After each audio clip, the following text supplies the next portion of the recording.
ಗಿಲ್ಲಿ ಮತ್ತೆ ಕಾವ್ಯ ಅವರು ಅಶ್ವಿನಿ ಮೇಡಮ್ ಅವರ ಮನೆ ಅಂದ್ರೆ ಅಪ್ಪು ಬಾಸ್ ಅವರ ಮನೆಗೆ ಎಂಟ್ರಿ ಕೊಡ್ತಾ ಇದ್ದಾರೆ. ಸೊ ತಮ್ಮೆಲ್ಲರಿಗೂ ಕೂಡ ಗೊತ್ತು, ಒಂದು ಅಪ್ಪು ಅವರ ಬ್ಲೆಸ್ಸಿಂಗ್ಸ್ ತುಂಬಾನೇ ಇಂಪಾರ್ಟೆಂಟ್ ಆಗಿರುತ್ತೆ. ತುಂಬಾ ಅಂದ್ರೆ ಎಲ್ಲ ಸೆಲೆಬ್ರಿಟೀಸ್ಗಳು ಯಾರು ಹೆಸರು ಮಾಡಿದಾರೆ ಎಲ್ಲರೂ ಕೂಡ ಅಶ್ವಿನಿ ಮೇಡಮ್ ಆಗಿರ್ಬೋದು, ಅಪ್ಪ ಅವರ ಸ್ಮಾರಕಕ್ಕೆ ಸೊ ಈ ರೀತಿ ಹೋಗಿ ನಮಸ್ಕರಿಸಿ ವಿಶಸ್ ಗಳನ್ನ ಆಶೀರ್ವಾದವನ್ನ ಪಡೆದುಕೊಂಡು ಬರ್ತಾರೆ.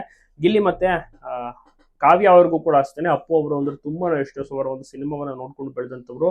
ಸೊ ಈಗ ಬಿಗ್ ಬಾಸ್ ಗೆದ್ದಿದ್ದಾರೆ, ಮತ್ತೆ ಒಳ್ಳೆ ರೀತಿಯಲ್ಲಿ ನೇಮ್ ಫೇಮ್ ಸಿಕ್ಕಿದೆ, ಎಲ್ಲರೂ ಕೂಡ ಗುರುತಿಡಿಯುತ್ತಾರೆ, ಜನರಂತೂ ನೆಕ್ಸ್ಟ್ ಲೆವೆಲ್ ಕ್ರೇಜ್ ಕ್ರಿಯೇಟ್ ಮಾಡ್ಕೊಂಡಿದ್ದಾರೆ. ಸೊ ಹೀಗಾಗಿ ಈ ಒಂದು ಜೋಡಿ ಅಶ್ವಿನಿ ಮೇಡಮ್ ಮೀಟ್ ಆಗಿ ಆಶೀರ್ವಾದವನ್ನು ಸಹ ಪಡೆಯಲಿದ್ದಾರೆ. ಸೊ ನಿಜವಾಗ್ಲೂ ಕೂಡ ಸೂಪರ್. ಜೊತೆಗೆ ಒಳ್ಳೊಳ್ಳೆ ಸಿನಿಮಾ ಆಫರ್ಸ್ ಗಳು ಬರ್ತದೆ. 3 ಸಿನಿಮಾಗಳಲ್ಲಿ ಹೀರೋ ಆಗಿ ಕೂಡ ನಟಿಸ್ತಾ ಇದ್ದಾರೆ ಗಿಲ್ಲಿ. ಮತ್ತೆ ಗಿಲ್ಲಿ ಅವರಿಗೆ PRK ಸಂಸ್ಥೆಯಲ್ಲಿ ಕೆಲಸ ಮಾಡಬೇಕೆಂಬ ಆಸೆ ಇದೆ. ಕಾವ್ಯ ಅವ್ರಿಗೂ ಕೂಡ ಅಷ್ಟೇ. ಹೀರೋಯಿನ್ ಆಗಿ ಸೆಲೆಕ್ಟ್ ಆದ್ರೆ ಖಂಡಿತವಾಗಿಯೂ ಕೂಡ ಕಾವ್ಯ ಅವರು ಖುಷಿ ಪಡ್ತಾರೆ.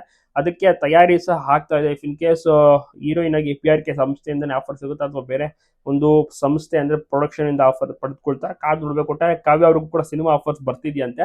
ಆದ್ರೆ ಜಾಸ್ತಿ ಸಿಗ್ತಿರೋದೆ ಗಿಲ್ಲಿ ಅವರಿಗೆ. ಸೊ ಹಾಗಾಗಿ ಗಿಲ್ಲಿ ಅವರಿಗೆ ವಿಶ್ವಾಸ ತಿಳಿಸಿದ್ದಾರೆ ಪ್ರತಿಯೊಬ್ಬರು ಸಹ. ಈಗ ಅಶ್ವಿನಿ ಮೇಡಮ್ ಮನೆಗೆ ಎಂಟ್ರಿ ಕೊಡಕ್ಕೆ ಸಿದ್ಧವಾಗ್ತದೆ, ಎಂಟ್ರಿ ಕೊಡ್ತಾರೆ. ಹೋಗಿ ಆಶೀರ್ವಾದವನ್ನು ಸಹ ಪಡೆದುಕೊಂಡು ಬರಲಿದ್ದಾರೆ ಗಿಲ್ಲಿ ನಟ.